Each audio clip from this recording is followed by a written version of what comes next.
let's try this again. Senator, can you hear me?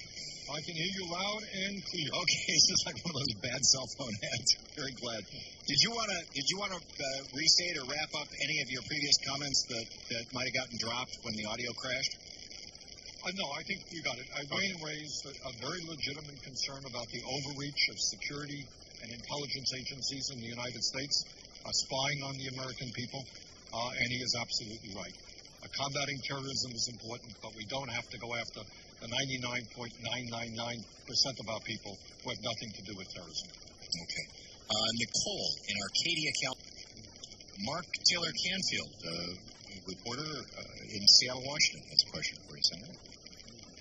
Hi, Tom. Senator Sanders, it's a pleasure speaking with you, sir. I remember when you visited Seattle a few years ago to talk about the issues of rent control and affordable housing on behalf of our city council member, Judy Castro.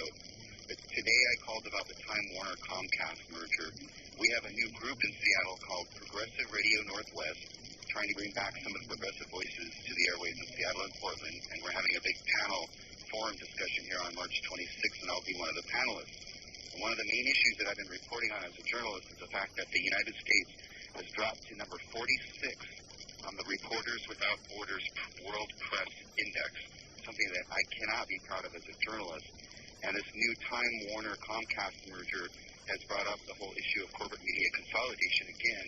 I wanted to tell you that I testified before the FCC at the last round of hearings on media ownership, and I had in my hand 2 reports that were commissioned by the FCC, done by Professors Yan, Napoli, and Yanich from the University of Michigan and Delaware. And these reports showed some of the negative effects on corporate media consolidation. If they hadn't been... Mark, I can't... If we've only got 3 minutes left, I'd like to get... I think I got Mark's point. And everything that Mark said is right. Tom, you and I have discussed many, many times the degree to which in a nation politically divided, the degree to which right-wing talk show hosts, and in some cases real right-wing extremists, dominate the area, dominate media markets all over this country. I think, correct me if I'm wrong, Tom, but my guess is about 95% of talk radio is right-wing? Yeah, absolutely. All right. And that's absurd. And now what we're looking at is a merger between, with Time Warner becoming even bigger, which will give enormous power to this very large corporation. By the way, not only in terms of media per se and cable, but also in terms of the Internet. So you're going to end up with a company that has huge influence over Internet access, not to mention cable.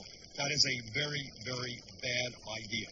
And this whole fight for a media in this country, which is not controlled by a handful of major corporations, is one of the most important issues that we can focus on.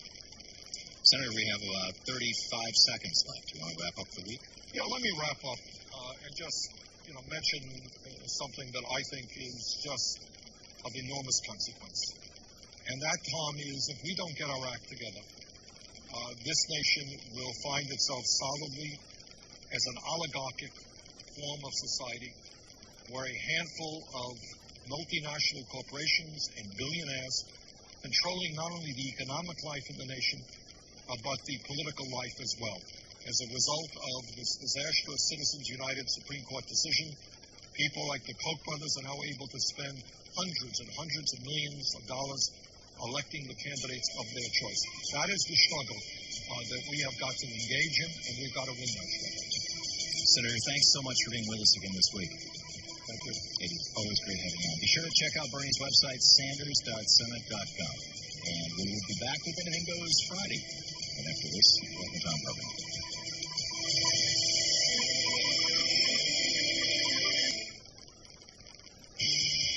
You're listening to Thom Hartmann.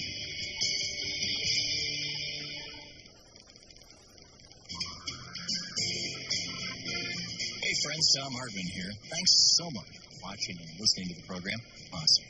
You can learn more at ThomHartmann.com. With us, Wayne. Senator, can you hear me? I can hear you. Yeah, we hear you fine now. We apparently. I heard Wayne's question. I was able to hear the question. Go for it. Well, Wayne, you're raising, just another issue of enormous consequences. One of the things I love about the show, Tom, is that, people are... Well, we just lost your audio again. Yeah. Try it. Try potting the Skype up. Try it anyway. That's good. Can you put the Skype on a different pot and take Skype audio while they're reconnecting?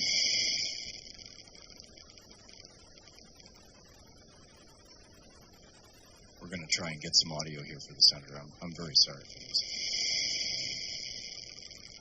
Yeah. Okay, hang on just a second. Here's Senator Sanders. He's going to hear himself. What freedom is about. We need to take a deep breath and talk about freedom. A lot of my colleagues, talk about freedom, great free society. Well, you know what? If somebody knows everything about you, and it's not just government, you got private sector companies out there who can patch together your life, know your medical records, know your banking records. That is not a free society. And as a result of the huge advances of technology, there are powerful folks in government and in the private sector who just know so much about it. And this is an issue that we have got to address. Intelligence to help us fight terrorism, absolutely.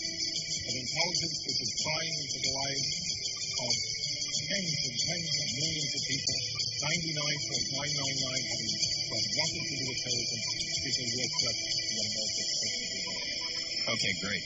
We'll be right back. We're going to try and fix for once the audio problems. Thank you, Senator. We'll be right back. You're listening to the Thom Hartmann Program. Visit ThomHartmann.com for audio and video archive. It's Lunch with Bernie with Senator Bernie Sanders. We'll be back in 4 minutes after a short commercial break.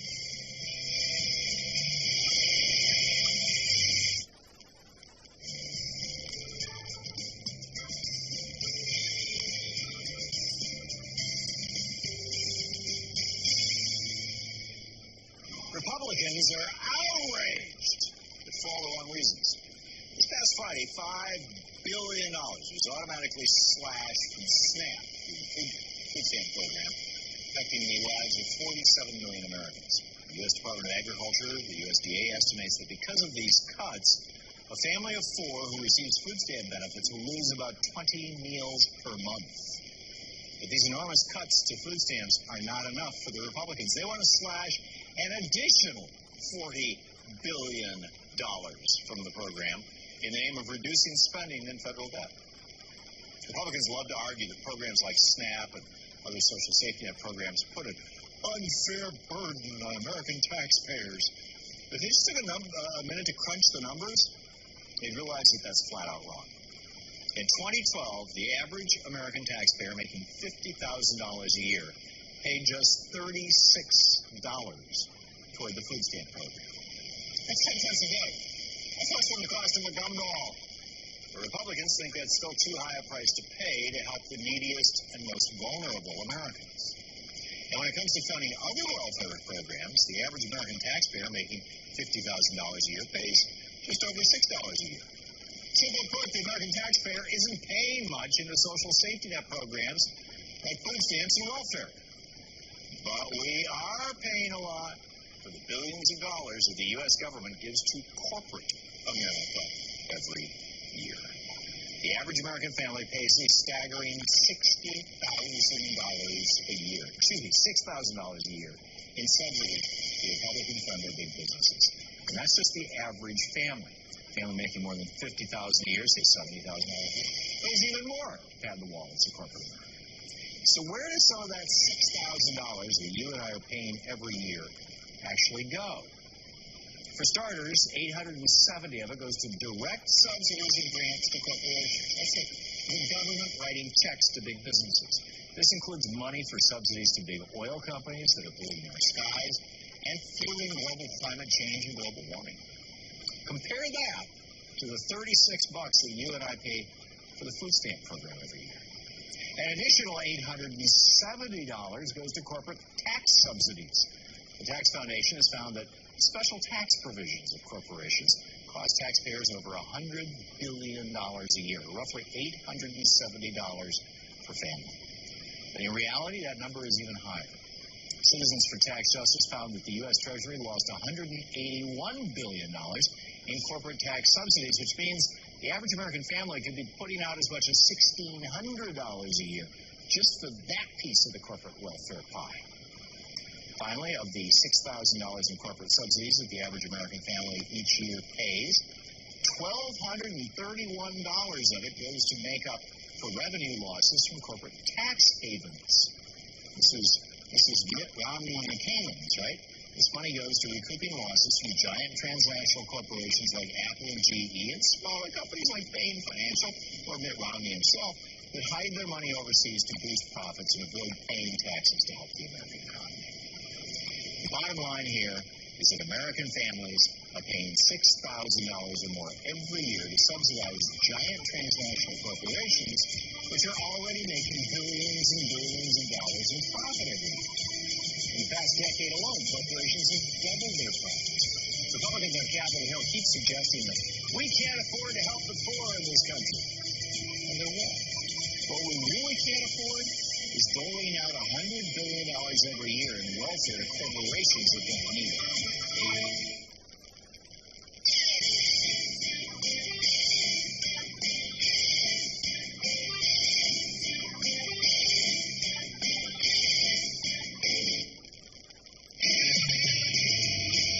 Welcome back. Thom Hartmann here with you. Let's try this again. Senator, can you hear me? I can hear you loud and clear. Okay, this is like one of those bad cell phone ads. Very glad. Did you want to restate or wrap up any of your previous comments that might have gotten dropped when the audio crashed? No, I think you got it. Wayne raised a very legitimate concern about the over